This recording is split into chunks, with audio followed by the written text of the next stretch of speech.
تو میں نے کہا ہاں پھر پاپا, اور میں نے ان کے بچوں میں بھی نا میں نے پوچھا پاپا سے پوچھو ایکٹر کب بننا ہے, تو وہ بچے بھی ایک قسم کی اسی کلاس, تو مجھے کہتا ہے یار میں اپنی زندگی میں ایکٹر صرف تیری وجہ سے نہیں بن سکا, ورنہ میں ایکٹر بن جاتا. تو میں نے اس کو جواب میں یہ کہا کہ شاید اگر تو زندگی میں ایکٹر بنتا نا تو شاید میری وجہ سے ہی بنتا, میری تنقید کی وجہ سے بنتا, لیکن تیرے میں وہ چیز تھی ہی نہیں. بڑی اچھا بینک کا ملازم ہے, بڑی اچھی نوکری میں ہے, بڑے اچھے پیسے کما رہا ہے. میں نے کہا شکر کر تیری زندگی میں تھا تو سیدھے لائن پہ لگ گیا, شاید تو کوئی پھنسا ہوتا ابھی تک. تو ہماری باتیں اس طرح چلتی رہتی ہیں. یہ چھوٹے چھوٹے عقیدے ہوتے ہیں جو ہم لوگوں میں شیم انڈیوسڈ کرتے ہیں. بچہ آگے کہے گا نا امی جی 500 روپیہ دے دیں, ماں کا پہلا جواب ہوگا شکل دیکھیے, اور یہ حقیقتاً ہے. اچھا بچہ کہے گا نا امی ذرا ایپل کا لیپ ٹاپ لے دو. یہ میں مڈل کلاس ماؤں کی بات کر رہا ہوں, میں بالکل ہائی فائی ماؤں کی بات نہیں کر رہا کہ اس کے منہ میں ہوگا تو وہ کہے گی یہ لو, وہ ایک علیحدہ سین میں آپ کو دوبارہ آتا ہوں اس پہ. تو مڈل کلاس لوگوں میں کیا ہوگا, یا لوور کلاس میں, لوور کلاس تو بالکل ہی شیم بیس کر دیتی ہے نا کہ تو زندگی کچھ نہیں کر سکتا, تیرا پیو بھی این سی تو بھی این جے تو فلانا ہے, یہ باپ اس میں شیم. ہمیں یہ لگتا ہے کہ جب ہم بچوں سے اس طرح باتیں کریں گے نا تو وہ ایک دم ان کے اندر کو قائد اعظم جاگے گا اور وہ کہیں گے نہیں اب میں آپ کو بن کے دکھاؤں. ایسا نہیں ہوتا. ہم گائیڈ کرنا اور لیڈ کرنا بھول جاتے ہیں بچوں کے ساتھ, یہ ہے ہمارا فالٹ. ہم ان کو گائیڈ کرنا بھول جاتے ہیں, ہمیں رائٹ ٹائپ آف پیرنٹنگ نہیں آتی, اسپیشلی جب پیرنٹ ہو سنگل پیرنٹ. جب پیرنٹ سنگل پیرنٹ ہوتا ہے نا تو وہ بچے کو اوکا ہی ڈانٹنا چھوڑ دیتا ہے کہ اس کا تو باپ بھی نہیں ہے تو میں اس کو کیا, حالانکہ اس کو ٹوائس از مچ کیئرفل ہونا پڑتا ہے. بٹ نہیں ہوتے لوگ یہاں پہ, وہ کہتے ہیں مجھے چھوڑ کے نہ چلا جائے. چھوڑ کے آپ کو اس نے جانا ہی ہے. جب آپ کی بیٹی آپ کے پاس نہیں نہ رہے گی تو بیٹا بھی نہیں رہے گا.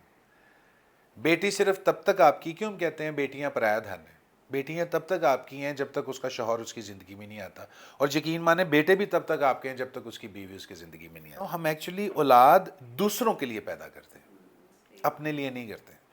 ہمیں اس کا بینیفٹ مل جاتا ہے کیونکہ اگر میرا بچہ تو وہ میرا ہے تو میرا اس پہ حق ہے, مجھے لگتا ہے میں اس کو پٹھا بھی ٹانگ دوں, لیکن وہ ایک انڈیویجول ہے. ہمیں یہ سمجھ کے ساری زندگی میں جب ایکشن لیتے ہیں نا, یہ چھوٹے چھوٹے ایکشنز ہیں, اس کو کہتے ہیں مڈ سے چیز کو ٹھیک کرنا.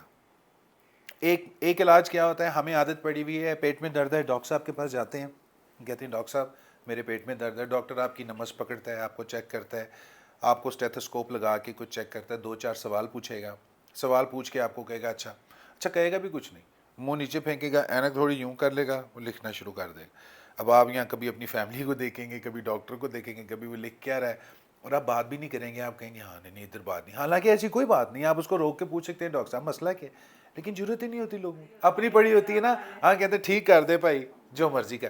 لیکن دیکھیں یہ سیلفش ایٹیٹیوڈ ہے, اور سیلفش ایٹیٹیوڈ کچھ حد تک ٹھیک بھی ہے, کیونکہ سیلف کیا ہے, خودی کے بارے میں تو اقبال بھی کہتے ہیں کہ خودی کو کر بلند نہ کہ خدا, ہر تقدیر سے پہلے خدا بندے سے خود پوچھے بتا تیری رضا کیا. اب اگر ہم اس کو نیگیٹو کسی چیز میں سوچنا شروع کر دیں گے تو بندے خدا بندے سے پوچھے بھائی ہے کڑی گل ہوئی. لیکن پوائنٹ اقبال کا یہ ہے کہ اپنے آپ کو اس ہائٹ پہ لے جاؤ, اتنی ہائٹ پہ لے جاؤ کہ اللہ تعالیٰ پوچھے کہ بھئی تو کیا چاہتا ہے, تو رک نہیں رہا, چاہے عبادت ہے, چاہے وہ اچھا کام ہے, چاہے نیکی ہے, چاہے کچھ ہے. یہ اصل اقبال کے شاہینوں کا, اقبال کا پیغام ہے. لیکن ہم نے اس کو پتہ کیا بنایا ہے, انفارچونیٹلی ہم لوگوں نے اس کو بنا لیا ہے کہ خودی کو کر بلند اتنا کہ ہر تقدیر سے پہلے خدا بندے سے خود پوچھے کہ تھلے درا بیوت نہ گلائے گا. پوائنٹ یہ ہے کہ ہم لوگ ہر چیز کو, اور یہ میں فیکٹ آپ کو بتا رہا ہوں, یہ میں اس دن ایک مشاعرہ سن رہا تھا, اس کے اندر کوئی میرے خیال سے مامو نام کا کوئی شاعر تھا, بڑی عمر کا تھا اور بڑا مشہور تھا. اس نے یہ شعر سنایا تو میں اس کی شکل ہی دیکھتا رہ گیا کہ اس نے کہاں سے کہاں پہ لا کے چیز جوڑی ہے. یہ مائنڈ سیٹ ہے, یہ آپ کو ڈپکٹ کرتا ہے کہ اس بندے کی لائف کیسی ہوگی. میں آپ سے بات چیت کرتا ہوں, میری بات چیت سے آپ یہ ڈپکٹ کر سکتے ہیں کہ میری زندگی کیسی ہوگی. آپ کی بات چیت سے, کیونکہ شوق, پسندیدگیاں, اچھائیاں, برائیاں, عادتیں, یہ انسان کو بناتی ہیں جو بھی وہ ہوتے ہیں. ہم اگر پست حالت میں ہیں, ہم نیچے جا رہے ہیں اپنی زندگی میں, تو ہم یہ کہتے ہیں نا کچھ نہیں ہے, اللہ تعالیٰ ٹھیک کر دے گا. اللہ تعالیٰ ٹھیک کرے گا, اللہ تعالیٰ ٹھیک کرے گا, لیکن اس سے پہلے ہمیں کچھ کرنا ہے اس کو ٹھیک کرنے کے لیے. جب فیملی سوچتی ہے نا کہ ہم نے ایسا کیا کیا جو بچہ ایسا ہو گیا, فیملی انکانشیسلی گا رہی ہوتی ہے. فیملی کو اگر کسی کا بچہ نشے میں پڑ گیا, اگر کسی کا بچہ بائیپولر ڈس آرڈر میں ہے, اگر کسی کے بچے کو کوئی اللہ معاف کرے کرونک النس ہو گئی, یہ primary chronic and progressive illness, جیسے ہم کینسر, ڈائبٹیز, شوگر, کولیسٹرول کی یا ہارٹ کی, کوئی بھی ایسی جسے ہم دائمی مرض کہتے ہیں,